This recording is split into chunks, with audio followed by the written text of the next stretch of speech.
Last week, we began our conversation with Chris Worthy, writer and former attorney, and Tom Riddle, college instructor and assistant director at Roper Mountain Science Center. We're talking about perspective and propaganda. Recently, a troll convinced a young man to publicly claim he'd been sexually assaulted. The whole story was fake. The accuser recanted later that day. And there was an article by Ryan Holiday, who's the author of Trust Me, I'm Lying. He said that media manipulators like this person, they don't care if they get caught. In fact, that's what they want. They trade in the currency of attention, good, bad, or indifferent. Now, Thomas, I'm going to shoot this to you first because you mentioned something in our previous episode about follow the money and how a newspaper convinced a country to go to war. Well, in today's currency, we're not necessarily talking money, we're talking attention. So that's a little bit scary because it's something that's not necessarily tangible. Because when you get your 5 minutes of fame, how do you measure that? And when is enough?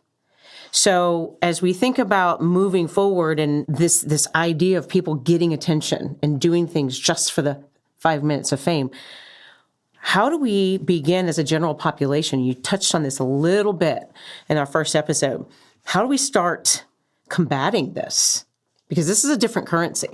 It is, and it's our interconnectedness through the internet today, through multiple media platforms, that allows for the people to so easily cash in on their 5 minutes of fame, to get their 5 minutes. 50 years ago, so many stunts that people do now for attention, or so many lies that people will tell for attention, wouldn't go anywhere because no one knew about it outside of their community. But now it's so easy. All it takes is a few clicks. So how do we combat it? One thing that I really have thought was helpful is helpful with many media outlets now. This is a more than just a 5 minutes of fame. This often has to do with tragedy, but like with shooters, with people who are murdering others. There are networks now that have made decisions and news organizations that say, well, we're not going to show their picture.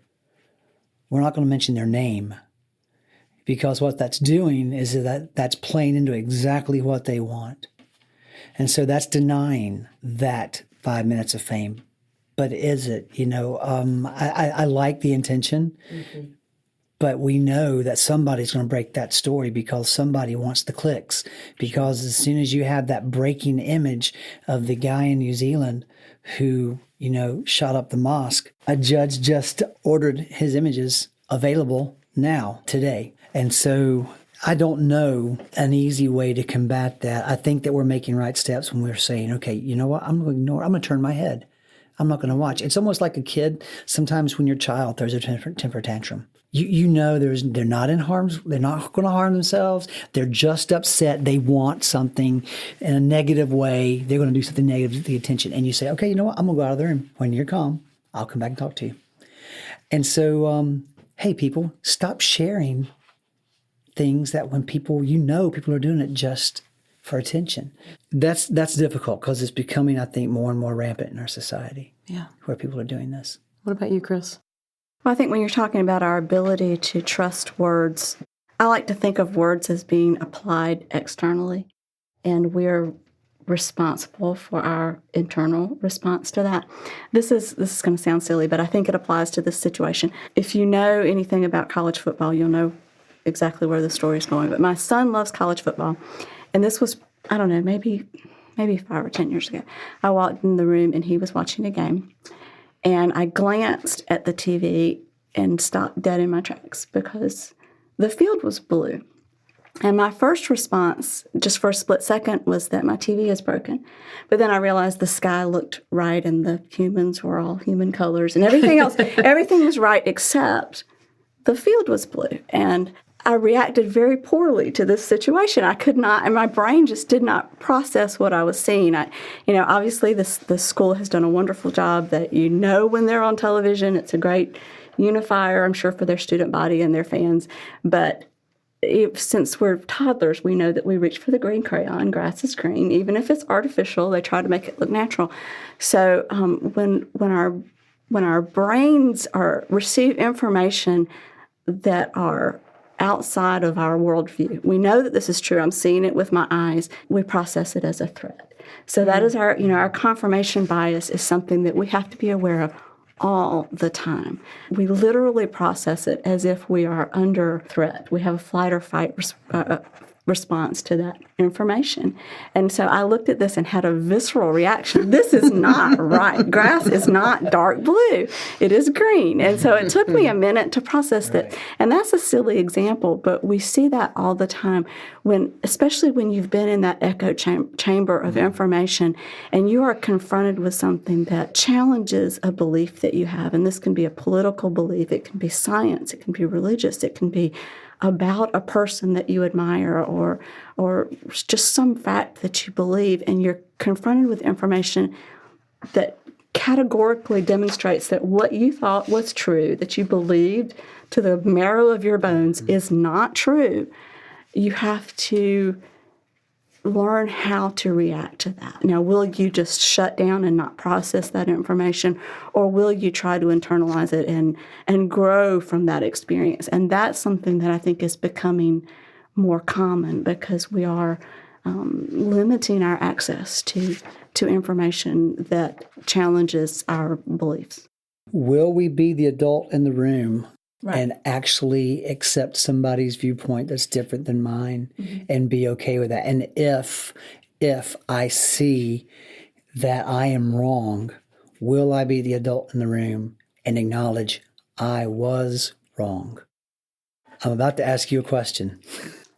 I'm just saying no. I'm not going to admit I'm wrong. Yeah. Well, it's funny because, again, this is a dusty old historian here talking. For decades, it was taught that when Rome destroyed Carthage, they salted the earth so that Carthage would be completely destroyed and that it would never be another Carthage, They were so upset after the Third Punic War. And there was some research, there were a couple of historians who said, we've never seen there's never really been any archaeological evidence for this. So they just started doing their due diligence and research. Now, this has been in history books accepted by historians forever. Why? Because there was one historian who was a noted Roman historian who said, this is what happened, and no one questioned him. And so there were a lot of historians that had to say, we had to change history books. That really didn't happen. So I'm just saying, hey, at what point are we faced with a fact? And we know grass is not green. I'll concede. You're doing that just because you want to. But we've got to, at some point, get to a point where we can admit I was wrong. And if I don't, then I'm just perpetuating a myth, or I'm perpetuating a lie. I'm perpetuating a viewpoint that can be harmful to myself and to others. Oh, that is so powerful. Yeah, this is an odd or thing to think of at this point, but when you said I'm perpetuating a myth, it reminded me of a previous episode that we did. Did it you, Amy? Yeah. When we were talking about genealogy, and I can't remember how I asked the first question, but our professional genealogist, Ann Norton, was sitting right where you are, Chris, and she said, well, the first thing you have to know is that when you're looking at your family's history, truth and myth combine very nicely. So if you think you're related to European royalty, you're not. But it's true. I mean, we hear these stories about our family, even just, it doesn't have to be this major world event. It can be something that small. And if we've always heard it, we believe it to be true, even if categorically it's not. And then what happens if my identity becomes wrapped up in that myth? Right. And so if my identity is wrapped up in this thing that I knew to the marrow of my bones to be true, and then I'm confronted with that it's not. And that's what, Chris, you were saying. We're under threat. Absolutely. Because that's where your brain processes it as if you're under threat, because your worldview, your belief system is being challenged. And it's hard to look at that and say, well, clearly there's the evidence here that what I thought all along, what I've preached to other people regarding this political stance or whatever it is incorrect. And then how are you going to process that? Yeah. So how are we processing it on Facebook? Suddenly I am exposed to people way beyond my belief system. Right. And now I'm hearing them give me other viewpoints, fight or flight, right? And that goes right into our next question because Herman and Chomsky in 1988 in their influential work, Manufacturing Consent, defined propaganda as phenomena that require the collaboration of mass media. Manipulation is harmed by sunlight. Trolling is accelerated by it. Ryan Holiday, who we mentioned in the previous article, is who said that. And so I want us to think about just what you were saying, because if manipulation is harmed by the sunlight, and in this way, it's the truth. Okay, so, the ground has not been salted. The manipulation of that piece of history has now been brought to the sunlight, and now we can rectify it. But trolling and those that are trying to manipulate, we just heard of a politician whose words were actually manipulated, and what she said was not actually true, but it had been pieced together, and within hours had been debunked. So what are some evidences of a positive collaboration where we can maybe bring some of this into the sunlight? Chris, I'm going to pass that to you. Well, I think that one of the things that we have to be aware of, if you stopped somebody on the street and asked them, what is the purpose of Facebook, for example, I'm not picking on Facebook, any of the social media platforms, then if you stopped me on the street and asked me this and I didn't give it much thought, I might say, well, I can connect with, I'm Facebook friends with my neighbors, with my best friend from elementary school, with work colleagues. It's about connection, but I think we have to step outside of that. I'm not sure if this is what you're asking, but to step outside of that and understand not only the messages that we hear, but for the purposes of the platforms for these messages. These websites are not about connection. They're about profit. They're always about profit. And so we have to, and that's not necessarily a bad thing inherently, but we have to be aware of our role in that. And if we are assuming that this is all benevolent and all good and all funny cat videos, it's really not. People are becoming incredibly wealthy from these. And again, not a bad thing necessarily, but you have to understand your role in that. And I think one of the things when you talked about sunlight and darkness, I think it's Washington Post whose tagline is "Democracy dies in darkness," which I love. I think that is so true. We have a responsibility to choose our media carefully and to hold them accountable. And media has a responsibility not to get distracted by every shiny thing that comes up. And that is tough because it can be a self-perpetuating thing. If the shiny thing happens and we click on it, then they're going to do more shiny things. And I think we have to understand our role in holding them all accountable for that too. I am a big believer of voting with your wallet. So if you are finding that if a newspaper is doing a great job and they're doing fact-checking and wonderful reporting and investigative journalism, please subscribe. If you are watching a TV network and they're doing a great job, support them. If they are not, if they are perpetuating some of these things that are happening, then you change the channel, you let them know you're changing the channel and why, and then, you might consider contacting their advertisers and telling them why you have done that as well. I think that's the only way we begin to hold people accountable. What's happening. And Chris, I love that, and I know your heart for activism and using your voice, but for the average person, and I'm going to use this case in point, some of my teacher colleagues, right now, education is very much in the limelight. Absolutely.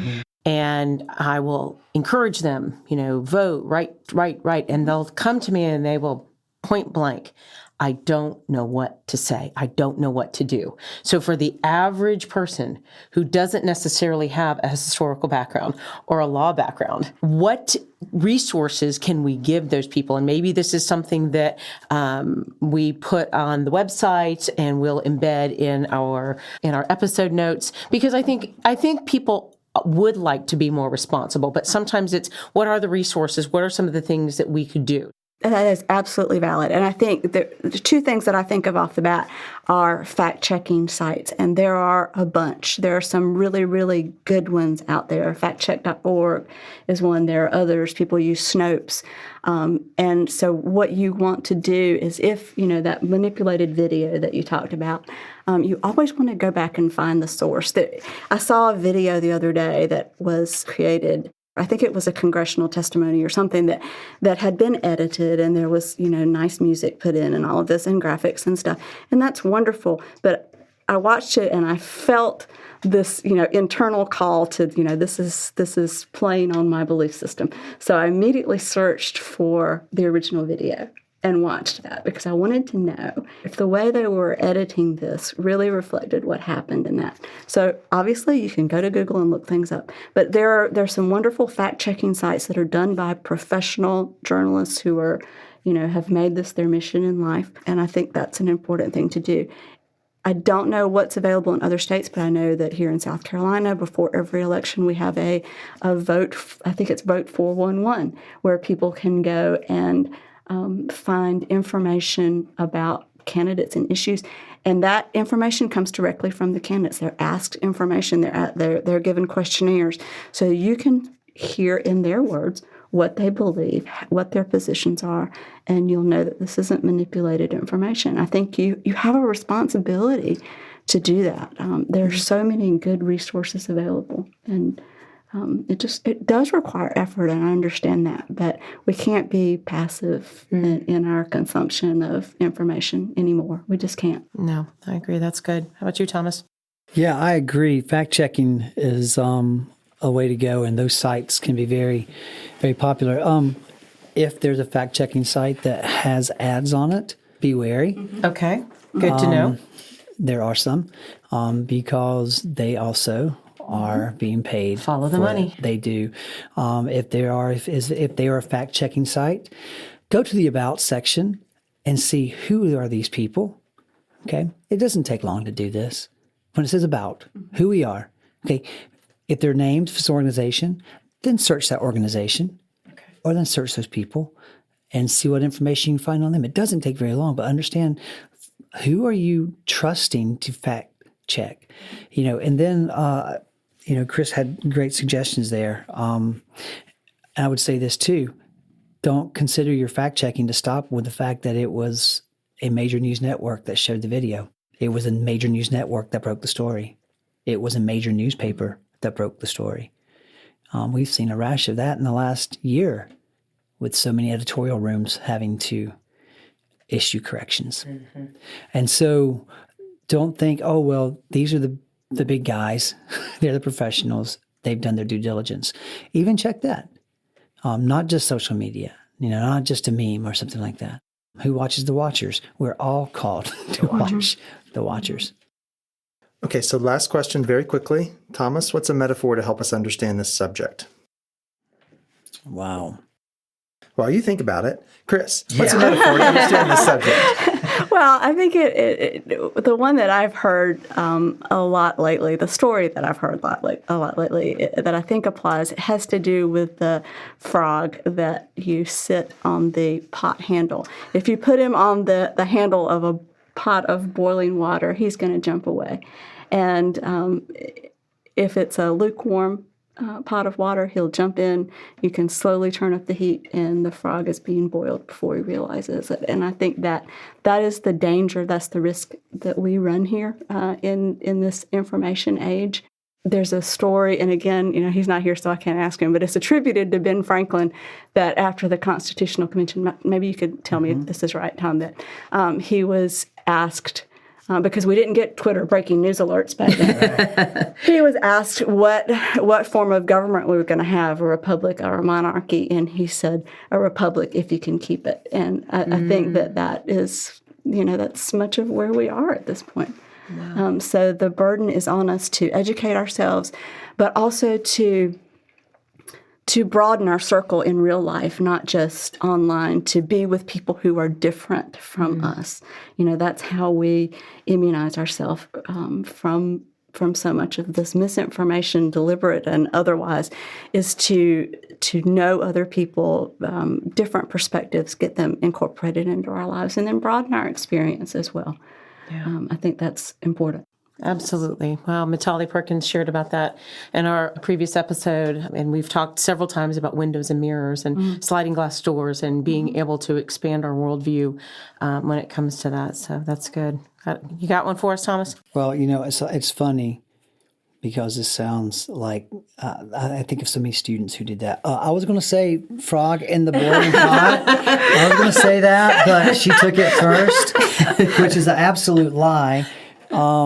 But I absolutely agree, because 3 nights ago, I was having a conversation with a family about manipulation and about something that some folks were experiencing and how it had been happening for a while, and use that same metaphor. And it's a very powerful one, because if we slowly let things happen to us without stopping to think, wow, what is going on, then we're liable to go down this road.